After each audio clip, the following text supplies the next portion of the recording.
भद्रकाली कपालिनी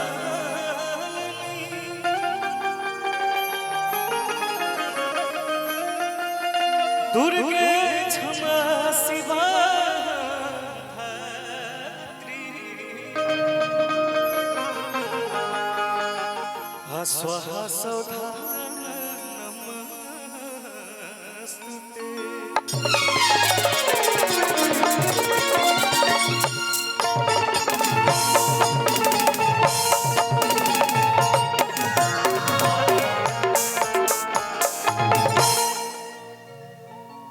कि फेरा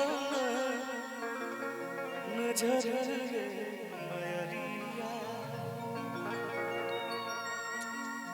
गाना के आप सब बहुत ज्यादा आशीर्वाद देने जा दिल गदगद हो जाता है। देवी गीत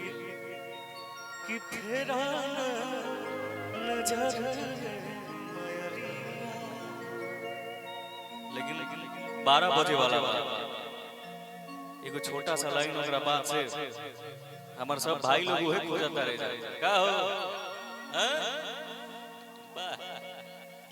कि नहीं खैया का बाकी रियल में हमन के कोनो औकात नहीं है। जो भी बा माता रानी के आशीर्वाद बा कहीं से क्यों नहीं के आशीर्वाद से आप सब ही जाई बन जा चाहे हम ही जाई सब माता रानी का ही आशीर्वाद बा कि नहीं खैया औकात बाकी हमन में बलला सा कि ये मई धैले बनी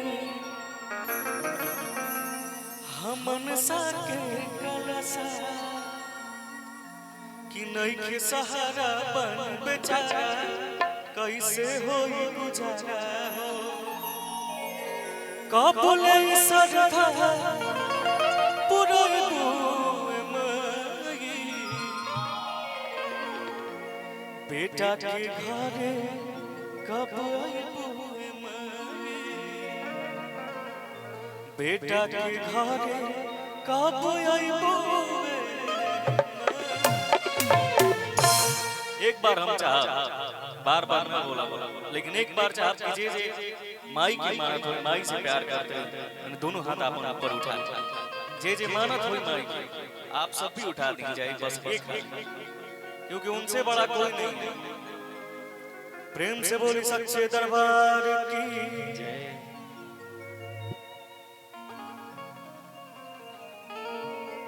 एगो बहुत ही सुंदर भजन बा मिले जब राम सीता से टहलते वक्त फुलवारी कि राम उन्हें प्यारे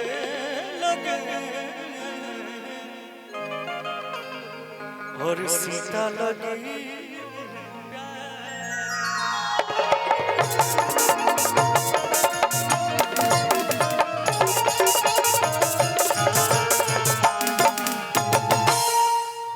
समय के बाद जौना समय सीता जी के स्वयंवर रखाई रहे भगवान श्री राम गई रहे और जब सीता जी पुष्प तोड़े गई रही तो राम जी और सीता जी के जौन एगो लीला भई रहे नजर से नजर मिलल रहे उस समय के बाद कि देख कर राम जी को जनक नंदन बाग में वो खड़ी रह गई राम देख सिया राम देख सिया चारों नैना लड़की खड़ी रह गई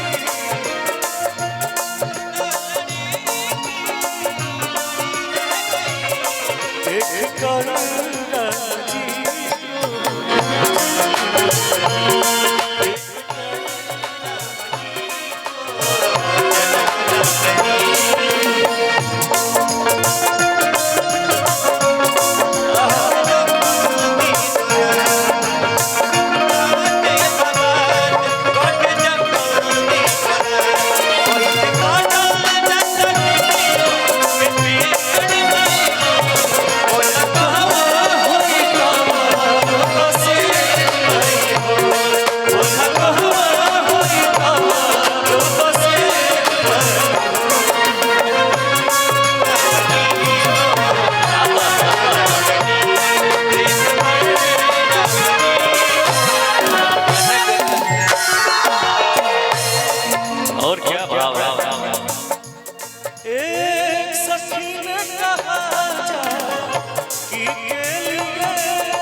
कठिन कहा जाए के लिए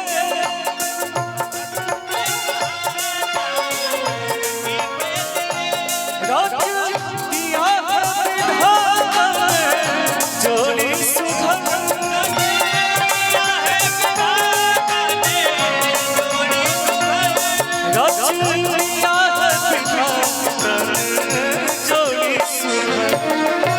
लेकिन एक भाव पर धनुष कैसे तोड़ेंगे वीर कुंवर पर धनुष कैसे तोड़ेंगे वीर कुंवर मन में शंका बनी रही एक कवि को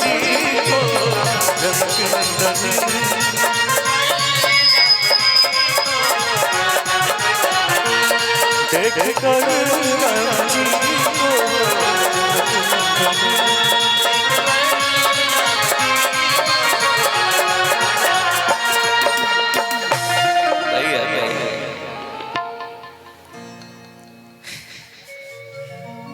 तिलक चढ़